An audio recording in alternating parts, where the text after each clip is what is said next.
Ya.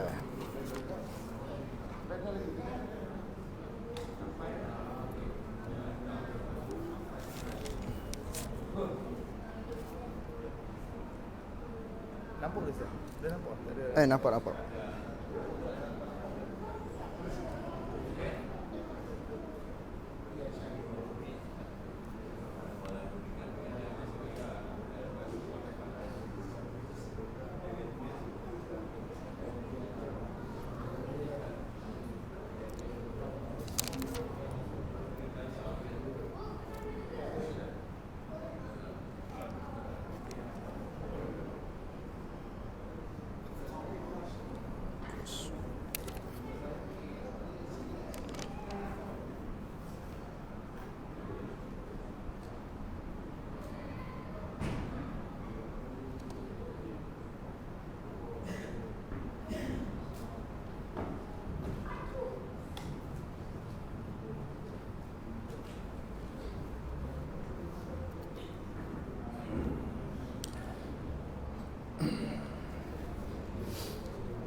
Assalamualaikum warahmatullahi wabarakatuh.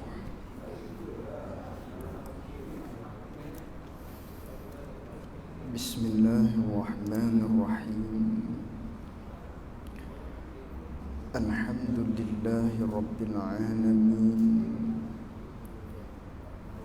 Wassalatu wassalamu ala ashrafil anbiya'i wal mursalin Sayyidina wa maulana Muhammadin sallallahu alaihi wasallam. Allahumma arinal haqqa haqqan warzuqna ittiba'ah, wa arinal batilan batilan warzuqna ijtinabah. Allahumma faqqihna fid din wa 'allimna ta'wilih. Allahumma faqqihna fid din wa 'allimna ta'wilih. Allahumma faqqihna fid din wa 'allimna ta'wilih. Allahumma nawwir qulubana bi nuri hidayatika kama nawwaltal arda bi nurika syamsika abadan abada. Bi rahmatika ya arhamar rahimin. Allahumma aftah alaina futuhal arifin waj'al a'malana khalisatan liwajhikal karim. Rabbi shrah li sadri wa yassir li amri wahlul 'uqdatam min lisani yafqahu qawli. Allahumma salli wa sallim ala sayyidina wa maulana Muhammad.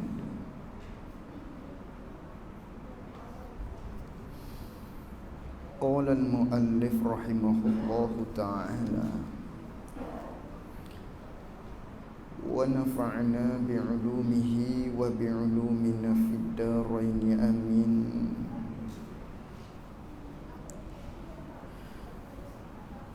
Dan baginya, bagi kudrat 7 ta'alluq, dan arti ta'alluq itu menuntut sifat akan pekerjaan yang lebih atas berdiri sifat dengan zat. Kata muallif rahimahullahu ta'ala, katanya dan baginya, bagi kudrat ni, bagi kudrat ni 7 ta'alluq.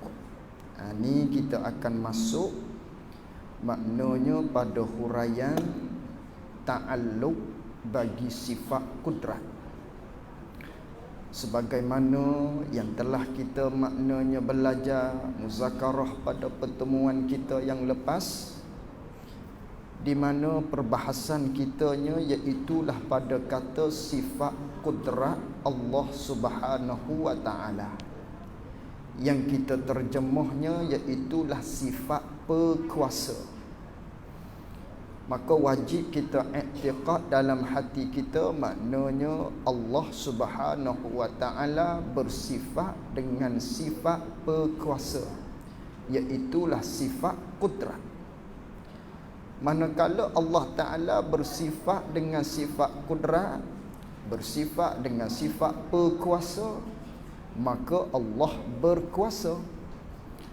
Berkuasa tu dia panggil samaratus sifah. Adapun berkuasa panggil sifat ma'ani. Manakala Allah Taala bersifat dengan sifat kudrat, bersifat dengan sifat berkuasa, maka zat Allah Ta'ala tadi tu berkuasa. Manakala berkuasa itulah dia panggilnya samaratus sifah, iaitulah hasil ataupun buah. Manakala adanya sifat kudrat di Allah Ta'ala, sifat berkuasa di Allah Ta'ala, maka Allah Ta'ala berkuasa. Manakala Allah Ta'ala berkuasa, berkuasa akan apa? Berkuasa akan menjadikan ataupun meniadakan tiap-tiap mungkin. Itu dia panggil ta'alluq dia. Tugas bagi sifat kudrat, mengadakan ataupun meniadakan tiap-tiap mungkin. Itu dia panggil ta'alluq bagi sifat kudrat, ataupun dengan kata lainnya tugas bagi sifat kudrat, mengada atau meniadakan. Itu i'dam, apa ni, ijad ataupun i'dam, mengada atau meniadakan tiap-tiap mungkin. Tu panggil ta'alluq dia, tugas dia. Maka rentetan daripada situ, maknanya nak hurai satu-satu tentang tugas bagi sifat kudrat ni. Kata muallif rahimahullahu ta'ala, kata pengarang rahimahullahu ta'ala, dan baginya, bagi kudrat ni, bagi sifat kudrat ni 7 ta'alluq. Ni nak hurai kepada kita satu-satu tentang tugas bagi sifat kudrat. Nak hurai pada kita satu-satu secara tafsili. Lalu tu memperkenalkan terlebih dahulunya apakah yang dikatakan, yang dimaksudkan dengan ta'alluq. Kerana ta'alluq ni maknanya dari segi bahasa percakapannya adalah gantungan. Itu ta'alluq, gantungan ataupun sakut paut.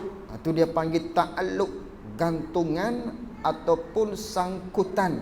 Sakut paut, itu dia panggil ta'alluq.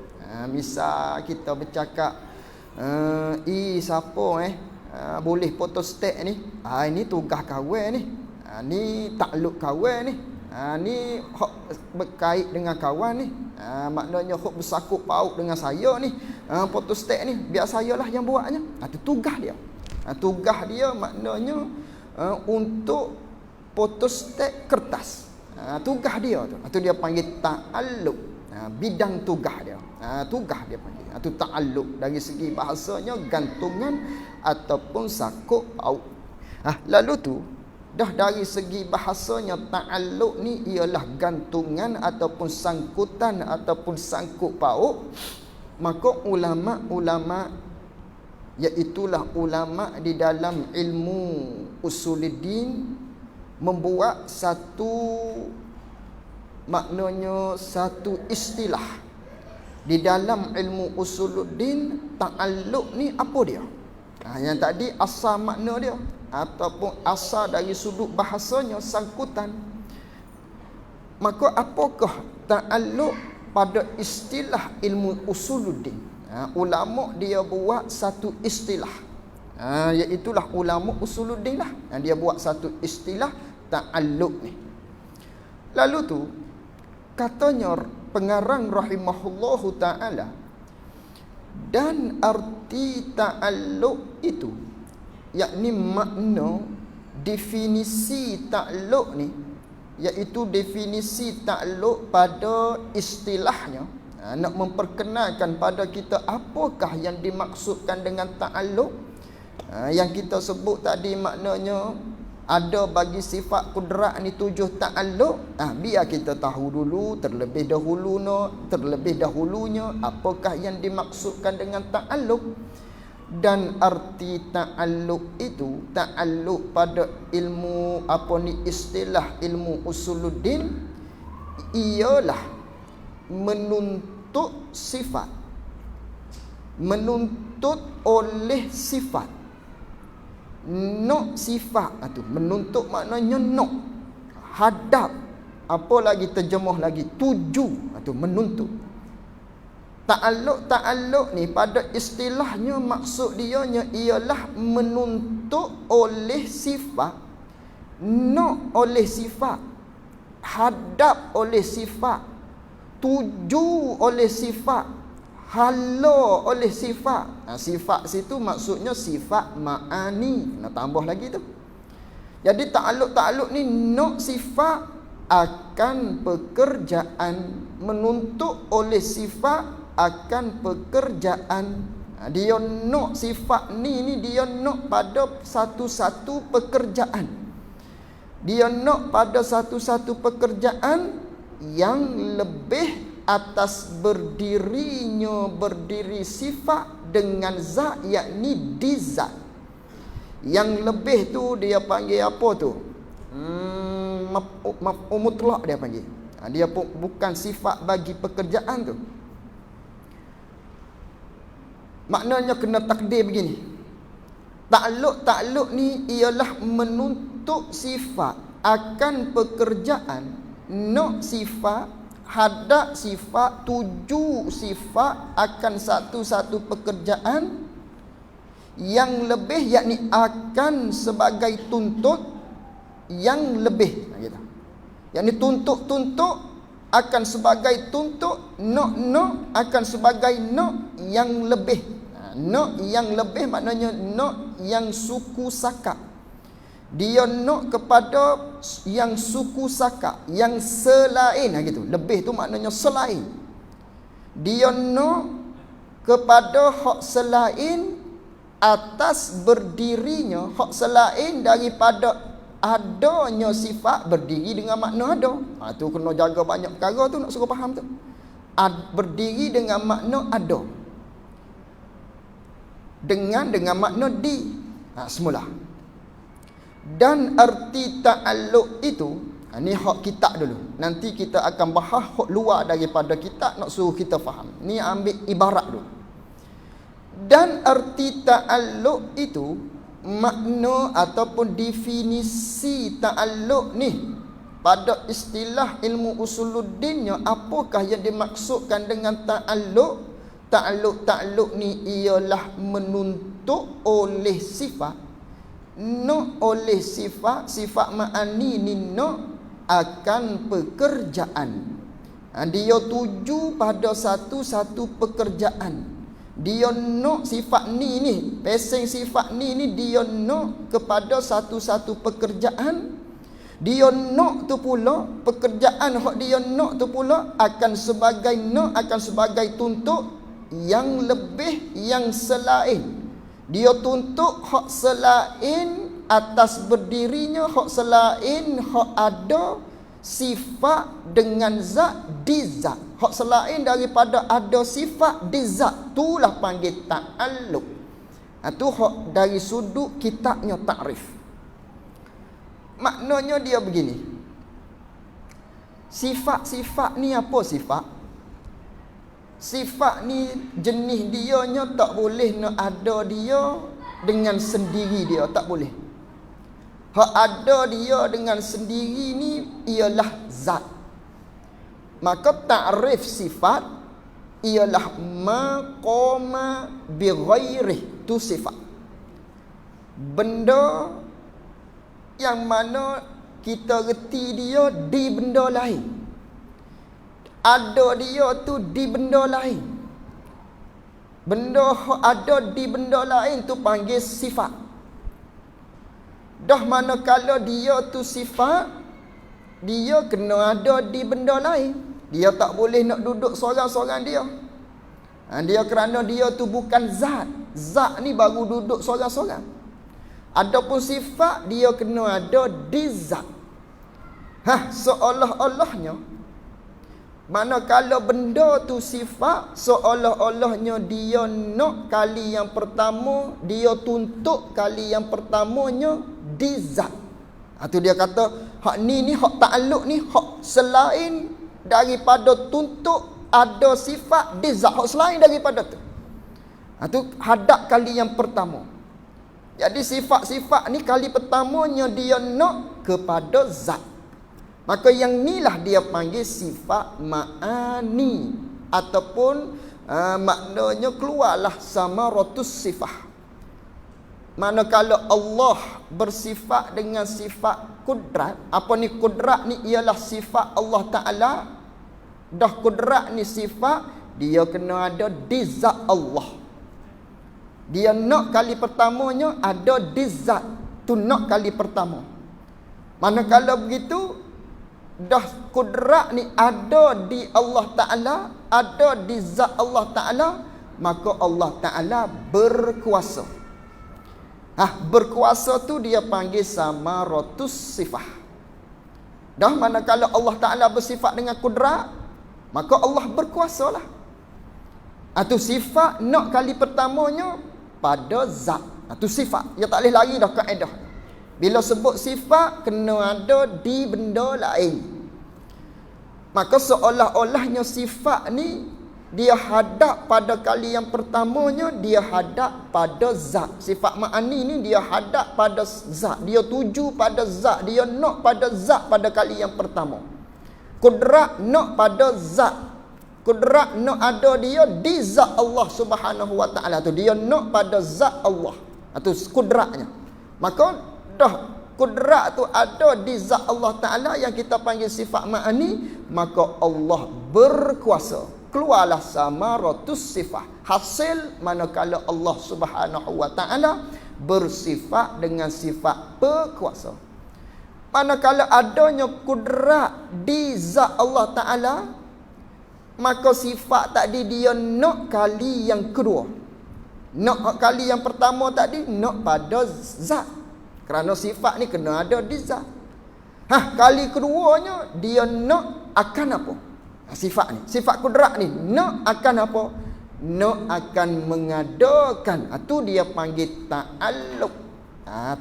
Ta'alluq ni tuntut oleh sifat, nak oleh sifat akan satu-satu pekerjaan, tapi dia nak, dia tuntut tu hak selain daripada tuntut kali yang pertama tadi. Hak selain daripada tuntut dia nak pada zat. Bukan hak tu. Itu bukan ta'alluq lagi. Ta'alluq ni hak selain daripada tuntut nak kali pertama pada zat tu. Hak kali kedua tu seolah-olahnya dia panggil ta'alluq. Contoh, misal kita di makhluk. Kerana Nabi SAW suruh kita fikirnya, maknanya kepada makhluk. Tafakkaru fi khalqillah. Fikir olehmu pada kejadian Allah Subhanahu wa ta'ala. Maka kita buat misal di makhluk dulu sebagai tangga untuk kita faham dia. Misal kitanya, kita ada sifat sama ataupun kita ada sifat basar. Sifat sama, sifat basar ni dia panggil sifat ma'ani. Sifat pendengar ada di kita. Sifat pelihat ada di kita. Baik, kita ambil satu dulu, sifat pelihat. Ada di kitanya sifat pelihat. Sifat basar. Jadi sifat basar ni, sifat pelihat ni, bolehkah dia duduk seorang-seorang dia? Sifat suku. Diri kita suku. Tak boleh. Kerana sifat ni kena ada di zat, di tubuh kalau kita makhluknya. Itu kaedah sifat. Kena ada di zat, kena ada di tubuh kalau makhluk. Dia tak boleh sifat pelihat kita ni duduk suku daripada kita. Tak boleh. Kerana kaedah sifat kena ada di zat. Maka sifat-sifat ni hadap kali yang pertama Tuju kali yang pertama, nak kali yang pertama sifat pelihak ni dia nak pada tubuh kita. Dia nak pada zat kita, nak ada dia tadi tu. Dia tak boleh duduk suku-suku. Maka dia duduk di kita, ada di kita sifat pelihak, di mana Allah Ta'ala jadikan sifat pelihak kita ni di celah urat dahi kita. Ada sifat pelihak di kita. Manakala dia ada di kita tu, nak kali yang pertama tu. Manakala adanya sifat pelihak di kita, maka kita melihat. Kita melihat tu bukan ta'alluq lagi tu. Tu dia panggil samarah. Baru hadap kali yang pertama, sifat pelihak ada di kita, maka kita dapat melihat. Melihat kita tu panggil samaratus sifah. Tu hadap kali yang pertama. Manakala kita melihat akan apa? Sifat pelihak tadi nak kali yang kedua. Nak melihat akan apa? Akan tu. Tuntut kali yang kedua tu nak lihat akan warna-warna. Tu dia panggil ta'alluq. Ta'alluq bagi sifat pelihak yang makhluk di kitanya. Kita ta'alluq bagi mata kita, bagi sifat pelihak kitanya, melihat akan warna-warna. Tu dia panggil tugas bagi sifat pelihak di kita makhluk. Tu panggil ta'alluq. Jadi ta'alluq ni dengan kata lain yang mudah kita fahamnya, tugas. Cuma ni nak bahas dari sudut kitab. Tu ta'alluq panggil. Nak sifat pada kali yang kedua. Kali yang pertamanya sifat ni nak pada zat, nak pada kita, tubuh kalau makhluknya. Tu nak pada kali yang pertama. Bukan hak tu. Hak selain daripada nak dia pada zat, pada tubuh kita. Hak selain daripada tu, hak lepas daripada tu. Manakala adanya sifat pelihak di kita, kita dapat melihat. Melihat tu panggil samaratus sifah.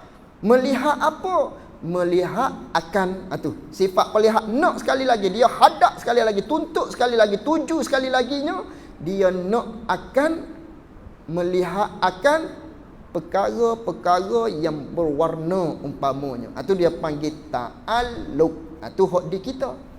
Sama lagi maknanya, misal lain lagi sifat perkata. Di kita ada sifat kalam. Jadi kalam ni sifat perkata hak ada di kita makhluk dulu. Maka sifat kalam, sifat perkata ni ialah sifat. Bolehkah sifat ni nak duduk seorang-seorang, sifat perkata ni nak duduk suku-suku daripada tubuh kita? Tak boleh. Kena ada dia di tubuh kita. Kena ada dia di zat. Tu sifat perkata tu. Maka sifat perkata ni nak kali yang pertamanya, tuntut kali yang pertamanya, nak ada dianya di tubuh kita. Di zat maknanya. Itu tuntut kali yang pertama. Maka sifat perkata kita ni adalah di celah, maknanya di hujung lidah kita ni. Kita bercakap ni dengan sifat perkata, bukan bercakap dengan lidah. Dalilnya tengok orang bisu tu.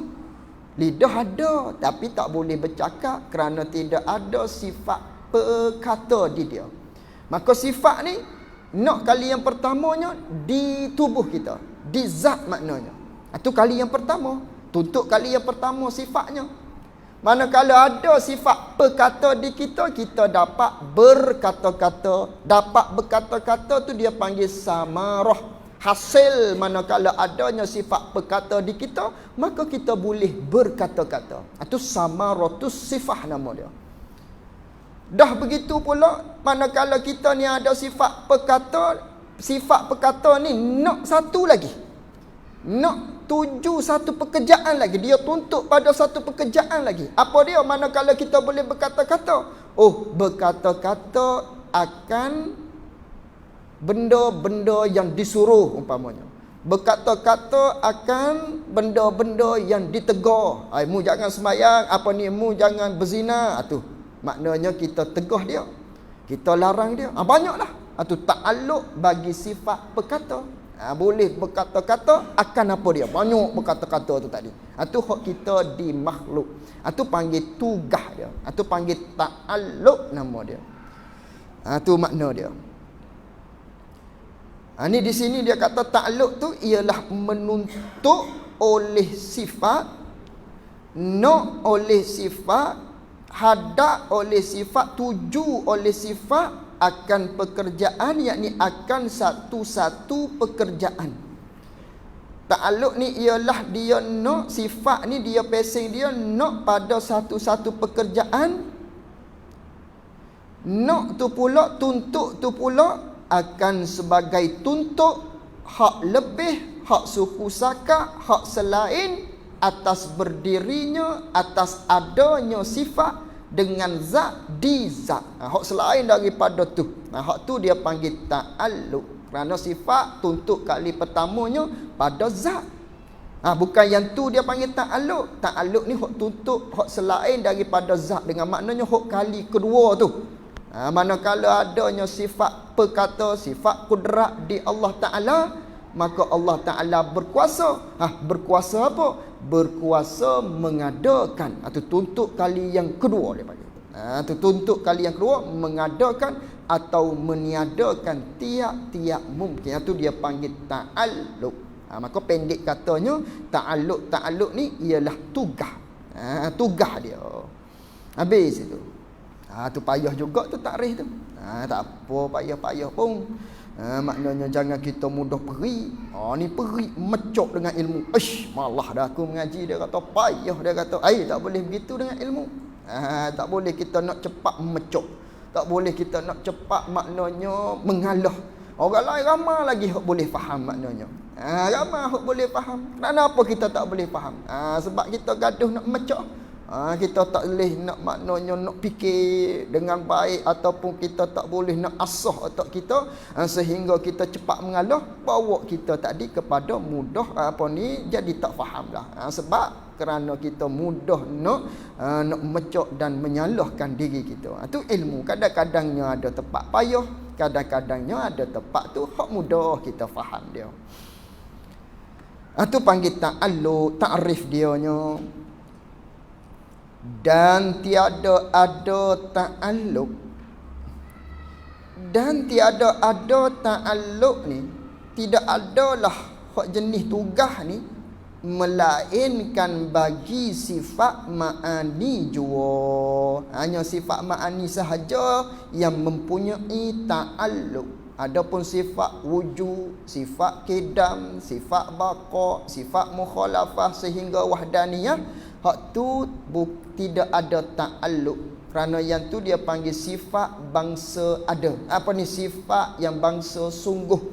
Sifat subutiyah. Yang telah kita bahas daripada pertemuan kita yang lepas. Adapun yang ni sifat ma'ani. Maka sifat ma'ani dia ada ta'alluq. Tu dia kata di situ, dan tiada ada ta'alluq melainkan bagi sifat ma'ani jua. Sifat ma'ani sahaja yang ada ta'alluq. Tu pun kena kait lagi tu, kena jaga lagi tu. Kata sifat ma'ani sahaja yang ada ta'alluq, ada tugas, yakni selain daripada sifat hayat. Selain daripada sifat hayat. Adapun sifat hayat dia tidak ada tugas. Sifat kudrat, sifat iradah, sifat ilmu. Lepas tu hayat tak ada tugas. Kudrat, iradah, ilmu, sama, basar, kalam. Yang ni ada tugas dia. Kecuali hayat. Kudrat, manakala Allah Ta'ala bersifat dengan sifat kudrat, Allah berkuasa. Manakala Allah bersifat dengan sifat berkuasa, Allah berkuasa. Berkuasa apa? Mengadakan atau meniadakan. Itu panggil takluk bagi sifat kudrat. Nanti akan datang sifat iradah. Manakala Allah bersifat dengan sifat berkehendak, Allah berkehendak. Berkehendak apa? Berkehendak menentukan akan apa-apa-apa. Ada tugas dia, sifat iradah. Sifat ilmu pun ada tugas dia. Adapun sifat hayat tak ada tugas ni. Ni sifat ma'ani juga hayat ni, tapi tak ada tugas dia. Hanya terhenti pada samaratus sifat. Manakala Allah bersifat dengan sifat hayat, bersifat dengan sifat perhidup, Allah hidup. Ada lagi ke tugas bagi sifat hayat ni? Hidup akan apa-apa-apa? Tak ada dah, tak ada dah. Tak ada tugas dah dia. Allah hidup, Allah yang hidup. Tu berhenti setakat tu. Terhenti setakat samaratus sifat. Ini kecualinya sifat hayat sahaja yang tidak ada ta'alluq walaupun dia sifat ma'ani. Hak lain daripada tu semuanya ada ta'alluq. Tu kena jaga situ. Habis tu. Dan tiada wajib atas tiap-tiap mukallaf. Dan tiada wajib, yakni tiada wajib akan sebagai wajib yang aini. Kena tambah gitu tu. Dan tiada wajib, yakni tiada wajib akan sebagai wajib yang ain, wajib fardu ain atas tiap-tiap mukallaf. Tak wajib atas jalan fardu ain atas tiap-tiap mukallafnya mengetahuikan, yakni oleh mengetahuikan beberapa ta'alluq ini. Beberapa ta'alluq bagi sifat kudrat ni. Ini tak wajib atas jalan fardu ain. Tak wajib atas jalan fardu ain. Legalah kita sedikitnya. Tak wajib atas jalan fardu ain. Sungguh pun begitu. Maknanya sekiranya di dalam perjalanan yang boleh jamak qasar, maknanya dia kena adalah orang yang memahami benda-benda sebegini rupa ni. Dia panggil wajib atas jalan fardu kifayah. Sungguh pun begitu, kita mengajilah dianya. Mengaji dia tu lebih baik. Lebih baik kita belajar dia. Tengok kat bawah tu ada bagi tahu tu. Qauluhu, dan tiada wajib atas tiap-tiap mukallaf mengetahuikan beberapa ta'alluq ini. Kata dia demikianlah menitlaq oleh mereka itu ulama usuluddin. Telah berkata oleh ulama usuluddin, maknanya tak wajib atas jalan fardu ainnya atas tiap-tiap daripada mukallaf untuk tahu beberapa ta'alluq daripada sifat kudrat ni. Beberapa ta'alluq ni lah daripada sifat-sifat lain pun samalah. Dan iaitu kata tak wajib atas tiap-tiap mukallaf mengetahui ta'alluq ni zahir dengan nisbah kepada orang awam. Dia kata nampak-nampaknya hok kata tak wajib ni atas orang awam lah maknanya.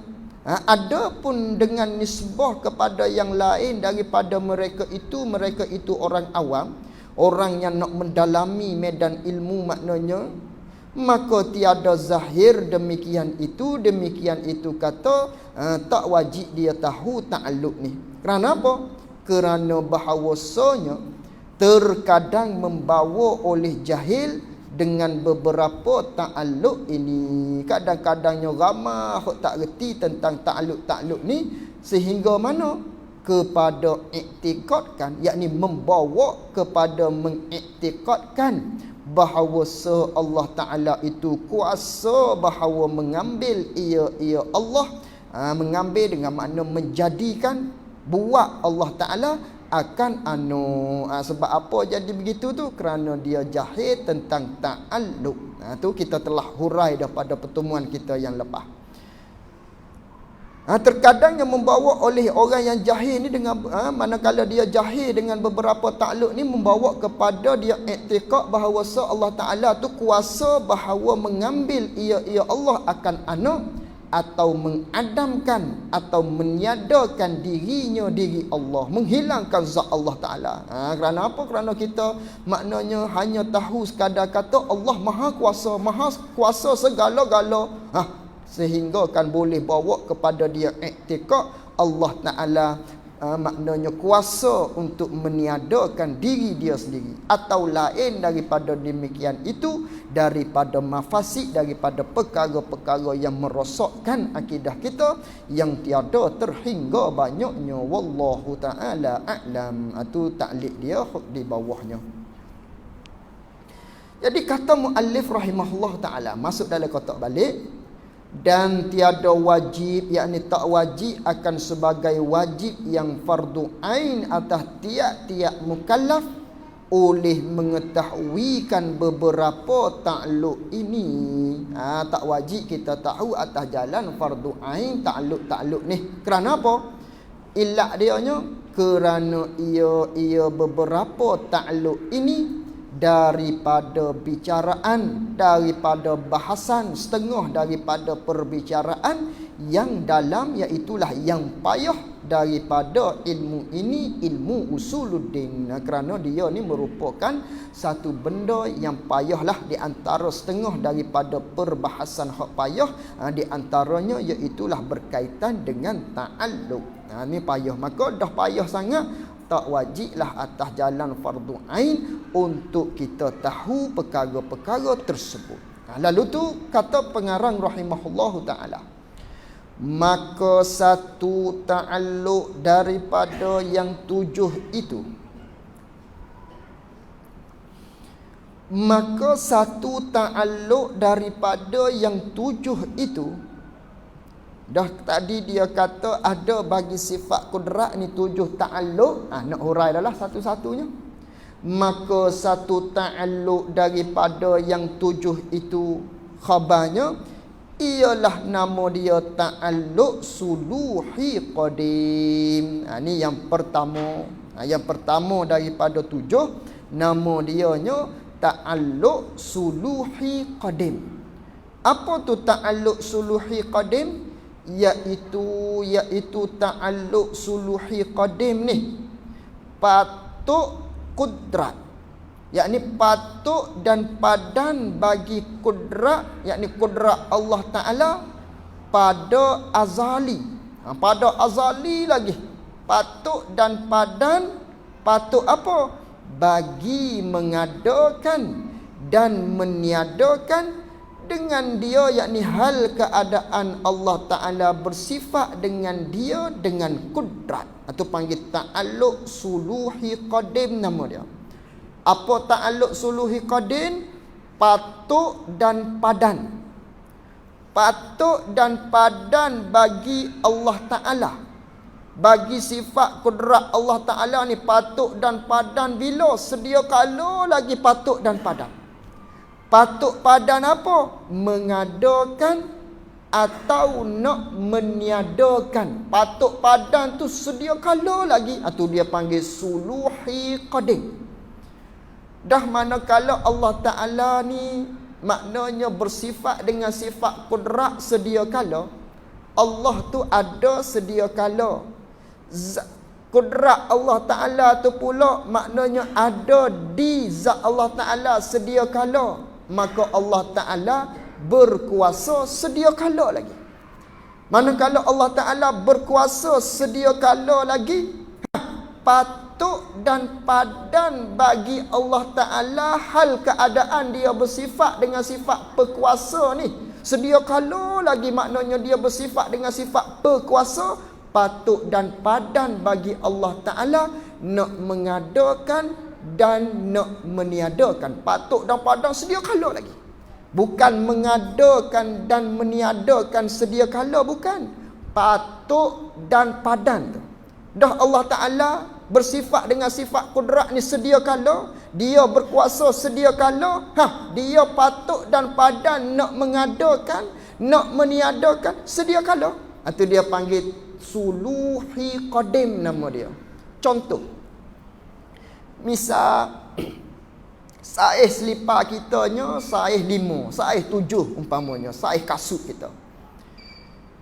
Jadi dah saiz kasut kita ni saiz 7, patuk dan padan bagi kitanya untuk nak pakai tiap-tiap kasut yang ada di kedai-kedai tu, banyak kedai-kedainya, untuk kita pakai hak saiznya seperti saiz kita, iaitulah saiz 7. Tak pakai lagi, tak ambil lagi, tak pergi beli lagi di kedai tadi. Cuma duduk di rumah ni patuk dan padan dah. Kita nak pakai tiap-tiap kasut ataupun selipar hak saiz 7. Patuk dan padan tu bila? Di rumah lagi. Tak pergi lagi kedai, tapi di rumah tu patuk dah. Ini seolah-olah suluhi qadim. Misal contoh lagi. Kita ada duitnya RM10. RM10 ada dalam poket kita. Manakala kita ada duit RM10, ada wang maknanya pitih dalam poket kita, kocik kitanya RM10, maka patut dan padan bagi kita nak membeli barangan-barangan di kedai-kedai runcit pasar rayanya yang nilainya RM10 tadi. Patut dan padan bila? Di rumah lagi, tak pergi lagi di kedai, tak pergi lagi di pasar raya, tak pergi lagi di ekonsel, tak pergi lagi di Speedmart.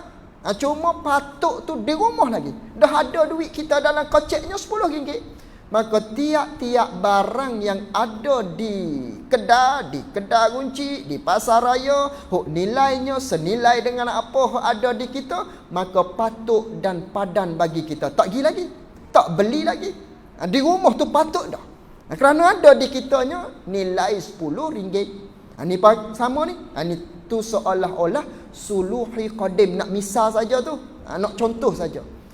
Maka Allah Ta'ala ada sedia kala sifat kudrat ni pun ada sedia kala sifat kudrat ni ada di zat Allah Ta'ala sedia kala. Manakala begitu Allah berkuasa Allah sedia kala. Mengada tak mengada lagi, tak meniada lagi, tapi sedia kala lagi Allah berkuasa. Kerana sifat kudrat ada di zat Allah Ta'ala sedia kala, Allah pun ada sedia kala, maka Allah berkuasa sedia kala lagi. Dah begitu, patut dan padan. Allah tak lemah kerana Allah bukan lemah, maka Allah patut dan padan bagi dia nak mengadakan atau nak meniadakan sedia kala lagi. Tak buat lagi. Tak buat lagi makhluk, tapi duduk dalam keadaan patut dan padan dah. Dia nak mengada atau nak meniadakan kerana Allah Ta'ala bersifat dengan sifat kudrat sedia kala lagi. Itu dia panggil suluhi qadim. Itu panggil suluhi qadim. Baik, terhenti setakat tu, titik situ maknanya itulah suluhi qadim. Hak ni huraian dia ni, huraian dia. Huraian pada kata mengada dan meniadakan.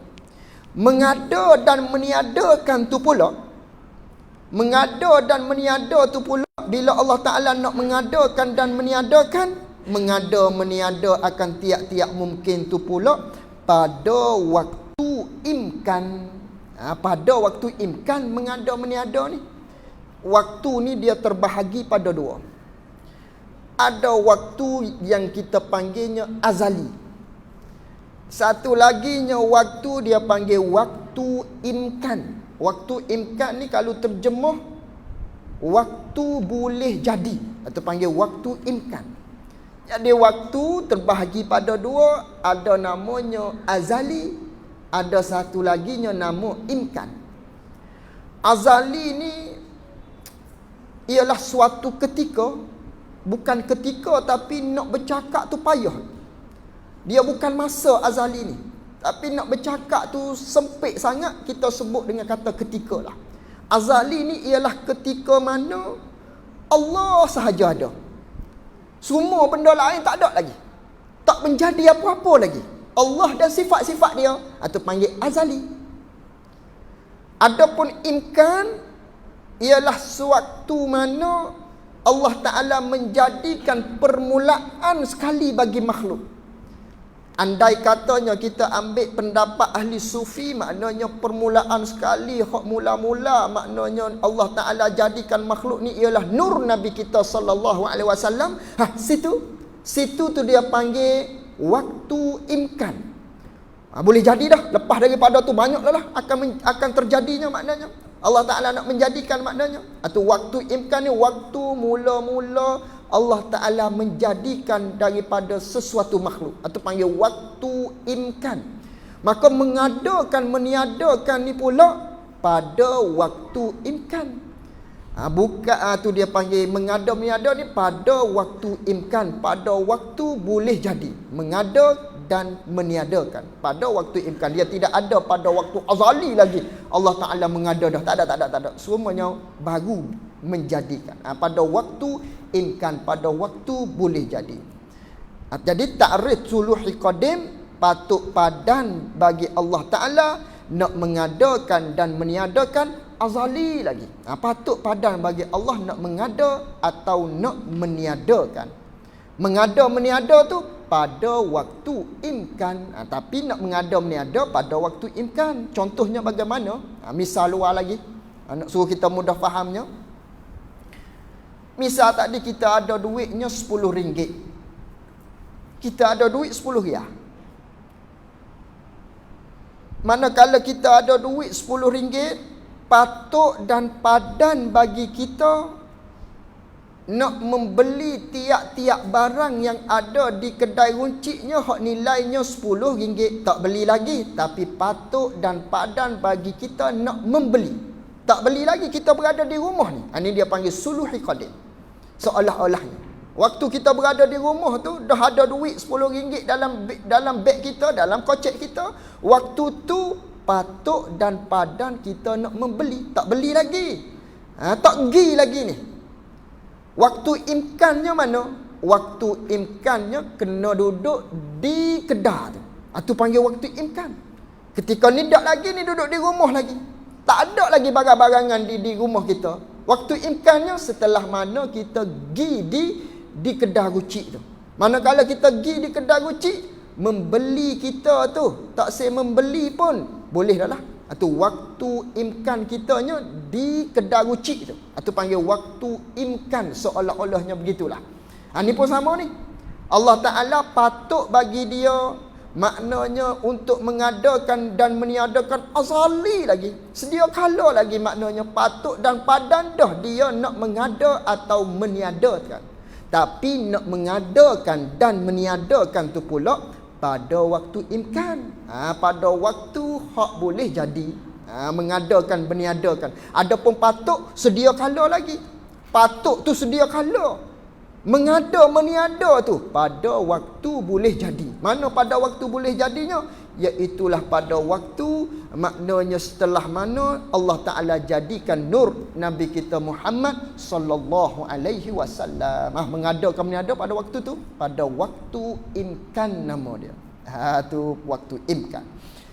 Habis itu. Sebab tu payah sikit tu situ tu. Payah sebab itulah tak wajib kita tahu. Sungguh pun begitu, atas jalan fardu kifayahnya wajib lagi. Fardu ainnya hak tak wajibnya. Itu ta'alluq suluhi qadim. Itu satu. Dan tiga daripadanya, perabihan sikit lagi. Hak payah ni perabih rasa lega sikit. Sedap bernafas sikit. Dan tiga daripadanya daripada 7 ta'alluq lagi. Tiga daripadanya, satu telah dia bagi tahu, iaitulah ta'alluq suluhi qadim. Dan tiga daripadanya daripada 7 ta'alluq ni ialah beberapa ta'alluq yang nama dianya tanjizi hadis. Nama dia ta'alluq tanjizi hadis. Apa tanjizi? Dan makna tanjizi itu ialah meluluskan. Tanjizi hadis ni maksudnya meluluskan. Apa meluluskan? Mengubahkan. Nak suruh kita mudah faham lagi. Tanjizi ni mengubahkan. Mengubah dengan maknanya menjadikan daripada benda tak ada kepada ada. Meniadakan daripada benda yang ada dah kepada tak ada. Itu dia panggil mengubah. Tanjizi panggil. Sebab apa panggil tanjizi? Kerana diluluskan, kerana diubahkan, dimengubahkan ataupun dimenjadikan, dimeniadakan dengan kudrat itu, yakni hal keadaan zat Allah Ta'ala bersifat dengan kudrat itu, mengubah, melulus akan barang, akan perkara-perkara mungkin yang ditentukan dengan iradat Allah Subhanahu wa Ta'ala, tentu-tentu pada azali. Sebab itulah dia panggil tanjizi hadis. Jadi tanjizi hadis ni ialah maknanya Allah Subhanahu wa Ta'ala meluluskan perkara-perkara hak mana telah ditetapkan oleh sifat iradat dia pada azali. Itu dia panggil tanjizi hadis. Tanjizi hadis ni ialah perkara yang Allah Ta'ala peluluh. Perkara yang Allah Ta'ala menjadikan. Menjadi itu pula benda hak telah ditentukan oleh sifat iradat Allah Ta'ala azali lagi. Tiap-tiap benda hak Allah Ta'ala tentukan azali lagi, nak jadi dia sampai masa Allah jadi. Itu dia panggil tanjizi hadis. Terjadi tu, Allah buat tu. Ataupun benda hak ada Allah meniadakan, tu dia panggil tanjizi. Buat dan meniadakan, mengada dan meniadakan, tu dia panggil tanjizi hadis. Itu panggil tanjizi hadis. Dan yang tiga itu, hak tiga daripada takluk tanjizi hadis ni, ialah takluk bagi tanjizi hadis. Maknanya tanjizi hadis yang pertama dulu, dengan mengada akan mungkin, dengan menjadikan akan mungkin, akan makhluk. Bila Allah Ta'ala menjadi ni, kemudian ataupun selepas daripada Adam yang dahulu, selepas daripada tidak ada yang dahulu. Ini tanjizi hadis yang pertama. Dengan maknanya Allah Ta'ala mengadakan makhluk, asalnya tak ada, tiba-tiba jadi ada. Atau dia panggil tanjizi hadis yang pertama. Bukan dengan makna makhluk ni ada sedia kala, tidak. Cuma patut padan Allah Ta'ala nak mengadakan dan meniadakan sedia kala. Menjadi itu baru. Itu dia panggil tanjizi hadis. Maka tanjizi hadis yang pertamanya, maknanya Allah Ta'ala mengadakan makhluk ni, asalnya tak ada, tiba-tiba jadi ada. Itu dia panggil tanjizi hadis yang pertama. Itu tanjizi hadis pertama. Dan takluknya takluk kudrat, yang tanjizi hadis yang kedua, kena kait begitulah. Dan takluknya takluk kudrat yang tanjizi hadis yang kedua pula, kerana dia kata tadi ada tiga bagi takluk tanjizi hadis. Dan takluknya takluk kudrat yang tanjizi hadis yang keduanya, dengan meniada akan dia akan mungkin, dengan menghilangkan akan dia akan mungkin, menghilang, meniada, kemudian daripada adanya ada mungkin, selepas daripada ada mungkin, menghilangkan daripada ada dah, benda ada dah makhluk ni. Lepas tu Allah Ta'ala menghilangkan jadi tak ada, dengan bahawa mati. Itu dia panggil tanjizi hadis yang kedua. Allah Ta'ala ubah pula, Allah Ta'ala meniadakan pula. Tadi ada, daripada tak ada jadi ada. Tanjizi hadis yang pertama kita ni. Kemudian hak ada dah kita ni, tak ada pula dengan bahawa mati. Itu tanjizi hadis yang kedua. Kita tak berlaku lagi tanjizi hadis yang kedua, bakal berlaku di kita. Di kitanya berlakunya tanjizi hadis yang pertama. Mana? Dulu tak ada, Allah jadikan kita jadi ada. Tu tanjizi hadis pertama berlaku di kita. Hak keduanya tak berlaku lagi di kita. Hak keduanya berlakunya di orang hak tak ada dah. Tuk nenek kita, ayah kita yang telah meninggal dunia, di ayah kita tu berlaku dah tanjizi hadis yang kedua.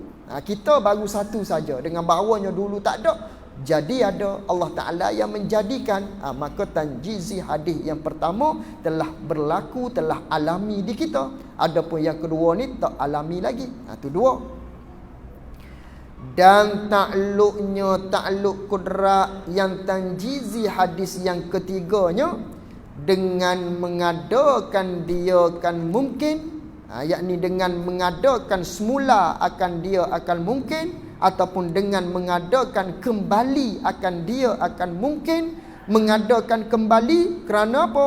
Kerana membangkitkan daripada kubur. Ini dia panggil tanjizi hadis yang ketiga. Dengan maknanya setelah mana kita mati, nanti akan Allah Ta'ala bangkitkan balik, buat balik, jadikan hidup balik. Itu dia panggil tanjizi hadis yang ketiga. Tu tanjizi hadis yang ketiga, tak ada siapa lagi lah maknanya berlakunya.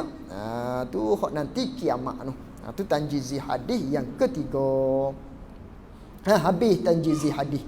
Banyaklah kalau kita pandai hurainya, banyak kalau kita pandainya, banyaklah kita boleh bilang maknanya. Tiap-tiap kali hujan tu tanjizi hadis lah tu belakangnya maknanya. Ni secara skop menjadikan dan mengadakan. Adapun dari skop maknanya Allah Taala ubah daripada tak hujan kepada hujan, tu tanjizi belaka tu. Asalnya tak hujan, hujan, tu tanjizi hadis lagi. Hujan pula jadi tak hujan, tanjizi hadis pula. Tu tanjizi hadis. Tak cekak bilang lah maknanya kalau kita bilang satu-satu begitu. Ni dia dalam skop mengadakan dan meniadakan kita. Dalam skop tu dia bilang. Jadi ada 3 tadi. Tanjizi hadis pertama, tanjizi hadis kedua dan tanjizi hadis yang ketiga. Dan 3 ta'alluq daripada yang 7 itu pula ada 3 lagi. 3 sudah, 1 tambah 1 tadi, iaitulah suluhi qadim, jadi 4. Jadi semua ta'alluq ada 7, 3 lagi. Dan 3 lagi ta'alluq daripada yang 7 itu pula nama dianya ta'alluq nama beberapa ta'alluq qabdah namanya. Nama dia ta'alluq qabdah pula. Ada 3 lagi, cukuplah jadi 7. Dan makna qabdah itu, ta'alluq qabdah ni makna dianya ialah genggam, rentah. Maknanya rentah, genggam dengan makna rentah. Dan murad daripada qabdah dan dikehendaki dengan makna qabdah ni ialah bahawasa mungkin itu makhluk itu di dalam genggaman kudrat Allah Subhanahu wa taala, dalam rentahan ataupun dalam kekuasaan Allah Subhanahu wa taala. Bagaimana dalam kekuasaan Allah, dalam rentahan Allah? Maka jika dikehendaki Allah taala, yakni akan nak mengekalkan perkara-perkara mungkin, nescaya dikekalkannya kan akan mungkin. Kena tambah banyak tu. Maka jika dikehendaki oleh Allah Ta'ala nak mengekalkan perkara-perkara makhluk ni, jawabnya nescaya dikekalkannya akan perkara-perkara mungkin ataupun makhluk tadi, kekal-kekal atas halnya, atas kelakuan mungkin tadi, atas kelakuan makhluk tadi. Apa dia kelakuan makhluk? Daripada adam kah, daripada tak ada kah, atau wujud atau ada kah? Itu panggil ta'alluq qabdah. Qabdah ni ialah genggaman ataupun makhluk, segala makhluk ni dalam rentahan Allah. Segala makhluk, segala ciptaan dia ni dalam kekuasaan Allah. Dengan bahawasa Allah Ta'ala nak kekal makhluk ni ada, maka kekal. Kalau Allah Ta'ala nak meniadakan dia, maka tak ada lah dia. Itu dia panggil duduk dalam qabdah Allah Subhanahu wa Ta'ala. Tapi jangan tilik pada iradat Allah. Jangan tilik dalam apa yang disebut dalam Al-Quran, tiap-tiap yang bernyawa akan mati. Jangan tilik situ.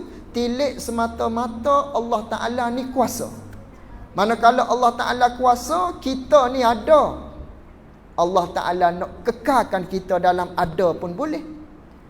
Kita ni ada, Allah Ta'ala nak ubah biar jadi tak ada pun boleh. Kerana apa? Kerana Allah Ta'ala kuasa. Maka kita ni masuk dalam kata qabdah Allah Subhanahu wa Ta'ala. Sebab tu dia kata sini, apakah yang kata dalam genggaman Allah Ta'ala ni? Maka jika dikehendaki Allah Ta'ala, yakni kalau Allah Ta'ala nak mengekalkan akan benda-benda mungkin ni, nescaya dikekal akannya akan benda-benda mungkin ini atas halnya hal mungkin. Apa atas hal mungkin? Daripada adamkah ataupun ada ataupun wujud. Dan jika dikehendakinya Allah Ta'ala ni, dan jika dikehendakinya Allah Ta'ala, yakni akan nak ganti tiap-tiap perkara mungkin ni, nescaya diganti akan dia akan tiap-tiap mungkin, ganti-ganti dengan lawan bagi hal mungkin, sama ada adam ataupun wujud. Kalaulah benda tu maknanya tak ada, Allah Ta'ala nak ubah jadi ada, boleh. Duduk dalam kekuasaan Allah. Benda tak ada ni pula Allah Ta'ala nak ganti dia biar jadi tak ada, boleh. Kerana dalam genggaman Allah Subhanahu wa Ta'ala tu dia panggil ta'luq qabdah. Qabdah ni dalam rentahan Allah. Ikut Allah Ta'ala nak rentah bagaimana pun. Tu panggil qabdah. Dan yang tiga itu, yakni dan yang tiga daripada ta'luq qabdah ini, habis. Dan yang tiga itu, yang tiga daripada ta'luq qabdah ini, ta'luqnya ta'luq qabdah yang pertama iaitulah dengan berkekalan ketiadaan mungkin. Iaitulah dengan berkekalan ketiadaan mungkin, maknanya jangan bagi timbul makhluk ni. Berkekalan ketiadaan mungkin dengan makna berpanjangan tak ada makhluk ni pada waktu imkan wujud. Berkekalan berpanjangan tak ada pada waktu imkan wujud, dahulu sebelum daripada wujudnya wujud mungkin. Itu panggil dalam qabdah Allah. Dengan maknanya begini, manakala makhluk ni tak ada lagi, hak adanya Allah sahaja. Allah sahaja hak ada dan segala sifat-sifat dia. Manakala begitu, dah makhluk ni tak ada lagi dalam rentahan Allah, dalam qabdah Allah, dalam maknanya genggaman Allah Ta'ala. Nak mengadakan makhluk pun boleh, nak mengekalkan dalam hal tak ada pun boleh. Itu dalam qabdah Allah Ta'ala, dalam qabdah yang pertama dia panggil. Itu panggil qabdah yang pertama, dalam genggaman Allah, dalam rentahan Allah. Masa Allah Ta'ala ada satu dia je. Maknanya bukan masalah ketika sedia kala, maknanya pada azali Allah je ada. Ketika tu makhluk lagi tak ada lagi, dalam rentah Allah, dalam genggaman Allah, dalam maknanya qabdah Allah yang pertama. Nak mengekalkan dalam hal tak ada pun boleh, nak menjadikan ada pun boleh makhluk ni. Itu qabdah yang pertama. Itu qabdah yang pertama. Qabdah yang kedua pula, dan ta'luqnya ta'luq qudrat qabdah yang pertama, yang kedua pula, dengan berkekalan wujudnya wujud mungkin, dengan berkekalan, dengan berpanjangan adanya ada mungkin, berkekalan ada mungkin, kemudian daripada Adam, kemudian yakni selepas daripada tak ada kita. Itu panggil ta'luq qabdah yang kedua pula. Qabdah yang pertama tadi dah Allah Ta'ala je yang ada, makhluk ni tak ada lagi. Tu qabdah yang pertama. Allah nak mengekalkan tak ada pun boleh, Allah Ta'ala nak mengadakan makhluk pun boleh. Itu dalam genggaman Allah, kekuasaan Allah, dalam kekuasaan dia, kerana dia kuasa. Tiba-tiba dia buat, jadi tanjizi hadis yang pertama, dia buat makhluk. Manakala buat makhluk ni, manakala kita ni ada dalam qabdah Allah pula, qabdah yang kedua pula panggil. Apa dalam hal kita ada ni?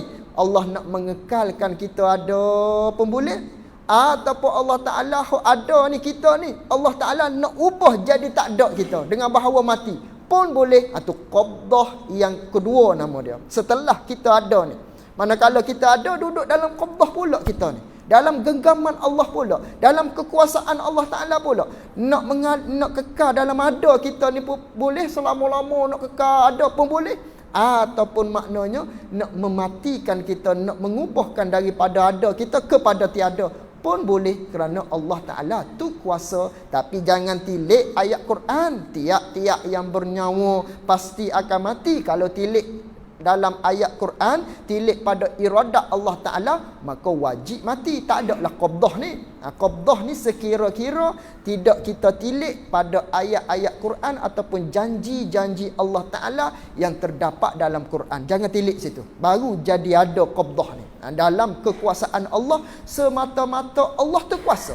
Dah dia kuasa, kita ada ni, dia nak mengekal kita ada pun boleh, ataupun dia nak mengubah kita ni ada kepada tak ada dengan bahawa mati pun boleh kerana dia tu kuasa. Tu dia panggil qabdah yang kedua. Qabdah yang pertama tadi, ketika mana sebelum adanya makhluk ni, tu dia panggil qabdah yang pertama. Nak mengekalkan dalam tak ada pun boleh, ataupun nak mengadakan makhluk ni pun boleh dalam kekuasaan Allah, kerana Allah kuasa. Tu qabdah dia panggil.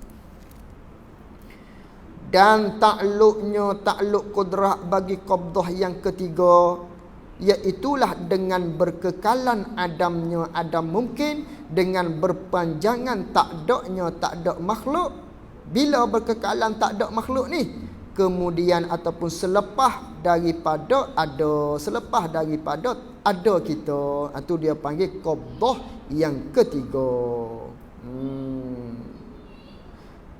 Qabdah yang ketiga manakala kita tak ada pula. Tadi kita ada. Qabdah yang kedua, Allah Ta'ala nak mengekalkan kita ada pun boleh. Allah Ta'ala nak mematikan kita, nak ubah daripada ada kepada tak ada pun boleh. Tiba-tiba Allah mematikan kita. Tanjizi hadis panggil. Kita pun mati kesemuanya. Manakala kita mati tu pula, qabdah yang ketiga pula tu.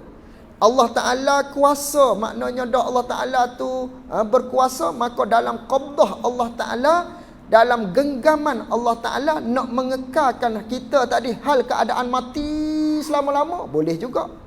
Ataupun Allah Ta'ala nak menghidupkan kembali kita pun boleh juga. Kerana apa? Kerana Allah kuasa. Itu dalam genggaman dia, dalam kekuasaan dia, nak mengekalkan kita dalam mati pun boleh, ataupun nak menghidupkan kita kembali daripada mati pun boleh. Itu qabdah yang ketiga dalam genggaman Allah Ta'ala. Tapi jangan tilik pada ayat Quran yang mana kita akan bangkit kembali pada padang mahsyar. Kalau tilik pada ayat Quran yang kita akan bangkit kembali pada padang mahsyar, ketika tu tak nampak dalam qabdah. Tak ada dalam qabdahnya. Qabdah ni sekira-kira kita tak tilik pada janji Allah. Semata-mata Allah tu kuasa. Semata-mata Allah Ta'ala kuasa, maka adalah maknanya qabdah ini. Itulah beberapa takluk yang 7 melalui dalam perbahasan sifat kudrat Allah Subhanahu wa Ta'ala. Dan mustahil lawan bagi sifat kudrat. Dah kita wajib iktikad Allah Ta'ala bersifat dengan sifat kudrat, sifat berkuasa. Lawan bagi sifat kudrat tu pula iaitu lawan bagi sifat kudrat itu lemah. Lemah Allah Ta'ala daripada nak menjadikan ataupun nak meniadakan apa-apa mungkin ni, itu panggil mustahil. Mustahil Allah Ta'ala lemah.